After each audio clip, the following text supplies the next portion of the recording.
GP Pillai 1864 ഫെബ്രുവരി 26 തിരുവനന്തപുരം പള്ളിപ്പുറത്തായിരുന്നു ജനനം.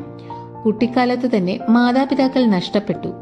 മാതൃസഹോദരിയായിരുന്നു ആശ്രയം.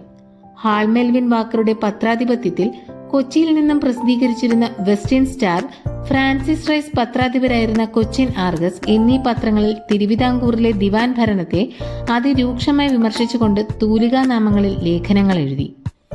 ക്ഷുഭിതനായ ദിവാൻ വെമ്പാകം രാമയ്യങ്കാർ GPയെ കോളേജിൽ നിന്നും പുറത്താക്കിക്കൊണ്ട് ഉത്തരവിറക്കി. വിശാഖം തിരുനാളായിരുന്നു അക്കാലത്ത് മഹാരാജാവ്. പിന്നീട് മദിരാശിയിലെത്തിയ GP പ്രസിഡൻസി കോളേജിൽ നിന്നും ബിരുദം നേടി.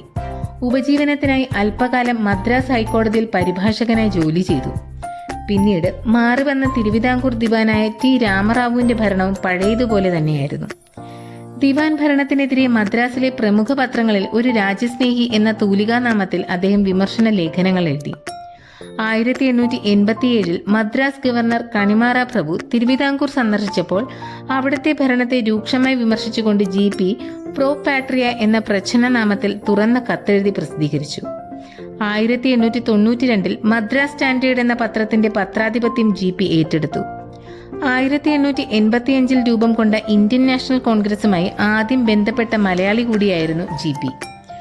1889 ബോംബെയിൽ സർ വില്യം വെഡർബനിന്റെ അധ്യക്ഷതയിൽ ചേർന്ന കോൺഗ്രസിന്റെ 5ാം സമ്മേളനത്തിൽ GP പങ്കെടുത്തു. കോൺഗ്രസ് ഭാരവാഹിയായ ആദ്യ തിരുവിതാംകൂറുകാരൻ കൂടിയായിരുന്നു അദ്ദേഹം. അക്കാലത്ത് ദക്ഷിണാഫ്രിക്കയിൽ നടത്തിക്കൊണ്ടിരുന്ന പ്രക്ഷോഭങ്ങളെപ്പറ്റി അറിയാൻ GP അതീവ താല്പര്യം പ്രകടിപ്പിച്ചു.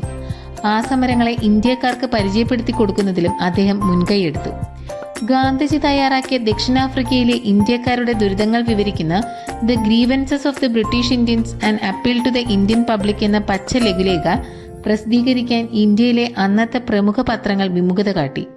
എന്നാൽ GP തന്റെ പത്രത്തിൽ പ്രസിദ്ധപ്പെടുത്താനും അതുപോലെ മറ്റു കാര്യങ്ങൾ എഴുതാനും അവസരം കൊടുത്തു.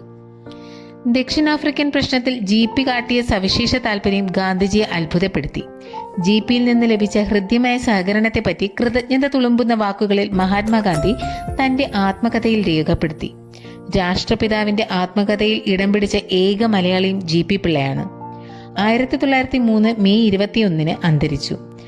ഭാരതത്തിലെ ഇരുൾ നിറഞ്ഞ അന്തരീക്ഷത്തിൽ ഒളിവിതറിയിരുന്ന മറ്റൊരു കനകതാരം കൂടി പൊലിഞ്ഞുപോയി എന്നാണ് ലാഹോറിൽ നിന്നും പ്രസിദ്ധീകരിച്ചിരുന്ന ട്രിബ്യൂണൽ പത്രം അഭിപ്രായപ്പെട്ടത്.